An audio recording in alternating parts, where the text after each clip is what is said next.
Nazdar, Bene. Čau. Ahoj. Čau, co to máš za vozítko? Víš, jak to je, jsem línej. Správný sportovec nejdřív jezdí na vozítku a pak to dohání tělocvičně. Je to tak, jak říkáš. Jsi proto, že si teďka dáme trošku takovou rozcvičku, trošku se protáhneme na hrazdě? Já tady ty protáhnout. z chyby. Nice, hezký, super. Ještě jednou. Pěkná práce. Tak ty jedeš normálně. Ty to dáváš. To vůbec. Tady se takhle chytnu za ožebřiny a zvedám takhle nahoru.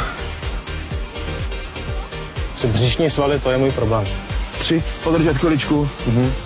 Já nemusím jich dělat tolik, že ne? Ale kolik dáš? Pojďme to zkusit.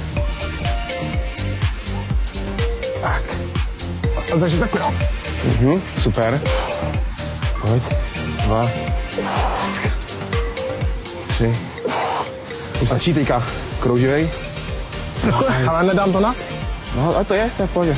Ale jsi fakt dobrý. Ne, tady to je. Já fakt nemám co ti na to říct. Tady to je záhul, hlavně tady na ramena.